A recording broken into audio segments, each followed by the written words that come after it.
We begin with the latest from Tanzania. More than 200 people have been charged with treason in the East African nation. The charges were made in connection with violent protests that rocked Tanzania following its recent presidential election. That election, won by President Samia Suluhu Hassan with 98% of the vote, has been rejected by the opposition as a sham. The opposition party CHADEMA has claimed at least 800 deaths in the wave of security crackdowns that followed protests. The death toll is feared to be in the thousands, as the true scale of the security crackdown continues to be obscured by internet restrictions which were imposed during and after these elections. In Dar es Salaam, hundreds of protesters arrested before and during the October 29th election were brought to court on November the 7th. Lawyers say they now face charges of conspiracy to commit treason and treason itself. Large groups of defendants were brought to the court in buses under a heavy police presence. President Hassan's government is yet to release any official figure on casualties and arrests that have followed her return to power. Lawyers and human rights groups say many of the detainees were subjected to torture and physical abuse while in custody. Let's listen in. 7th of November 2025, all these ladies and gentlemen, numbering more than 250 in total, were arraigned in 3 separate cases before the resident magistrate court of Dar es Salaam at Kisutu, and they're all charged with 2 sets of offences. Number 1, the first set of offence is conspiracy to commit treason. The treason charges come amid a wider crackdown on Tanzania's main opposition party, CHADEMA. Its Deputy Secretary General was arrested on Saturday, leaving just 3 of the party's 6 top leaders still free. Party chief Tundu Lissu has been detained since April, facing treason charges, while others have been accused of terrorism acts.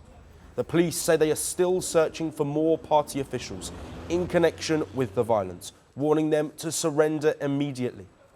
But human rights watchdogs warn Tanzania is entering its most repressive phase in years, where political dissent is being recast as treason. The African Union declared last week that Tanzania's general elections failed to meet democratic standards. The continental body cited incidents of ballot stuffing, unchecked multiple voting, and the ejection of observers from polling stations. With the next court hearing set for November the 11th, the world will be watching to see whether justice or fear defines Tanzania's political future. And for more on this, we have with us Nerima Wako, a political analyst and executive director of Siasa Place, joining us from Nairobi. Thank you very much for joining us, Nerima.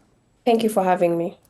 Nerima, let's first look at this crackdown, of course. It follows an African Union report that has spoken about this political process. Is this the Hassan government pushing forward and defying all of the objections that are being made, not just within Africa, but also now globally?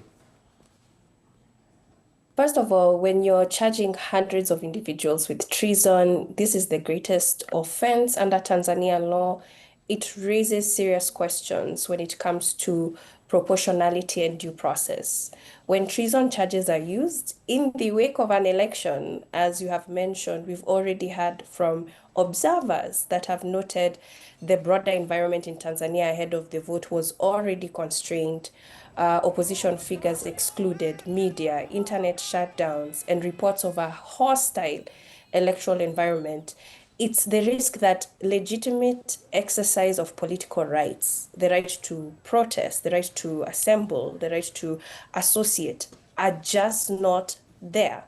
The fact that these charges follow an election that is questionable, where observers have actually said this, it means that they did not meet any democratic standards and undermines public confidence. It's already on a terrible footing, considering the severity.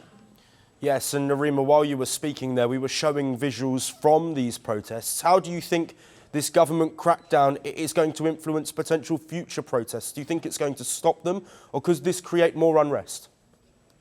So let's speak about some of the young people who've been arrested. First of all, it's going to go on their record. It's going to harm their economic stance. This is something that they're not even going to have access to employment. Talk about legal process, which is often dragged. So economic hardship, the social stereotyping around it. So it's supposed to instill a sense of fear. But what we've seen is support. There's someone who's been arrested and her own business is actually now thriving because people are showing solidarity toward her and going and shopping in her center and buying masks and things like that. So we're seeing solidarity from the public. And what the government is hoping is that it's going to instill fear, given the severity or the severity of treason and the potential for capital or life sentences. These are key safeguards that must apply prompt counsel. They need to have access to their charge sheets. There needs to be public hearings. So we will need to see whether this is going to be accessible to the public. So to answer your question, beyond the prosecutions, this is not going to work with this generation. It's something that's actually going to inspire in terms of people getting out more. They're going to use different forms of solidarity. I've talked about people supporting businesses. They're going to want to know who these people are. They're going to want to try and support them and make sure that they are not forgotten, that we're still standing with you, even though you're behind bars. Yes, and Narima, as we bring an end to our discussion, I do want to now look forward. Hassan's government crackdown is continuing. Where does it go next, in your opinion? Do you think this crackdown is going to bring the country of Tanzania further away from democracy and further towards a regime that is anti-democratic? Or do you think this is a moment that might pass? I do believe that as much as we have seen acts of violence and lawful acts, but we have to know that the matter of the response is the problem here. The framework of the charges is the challenge. The way they are being applied, the timing of it, relatively high when it comes from a contested election. I think that their reputation has already been stained. Remember, we're talking about hundreds of people. We're not still sure about the numbers. Not just dead, missing some of them. We're still seeing images coming out. So yes, I do think that, you start talking about protecting state, and that's what the government is using, should not override democratic principles on human rights. We are watching Tanzania overriding principles of human rights, and this is unfortunate. So we are going backwards, retrogressively, very quickly. Narima Wako, thank you ever so much for joining us and providing that insight. Of course, a lot for us to continue monitoring, and we will continue to do that on Firstpost. Thank you for your time. Thank you.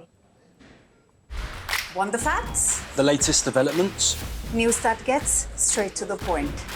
Well, we've got all three just for you. This is Firstpost Live, a brand new show, your window into what really matters. Don't miss it.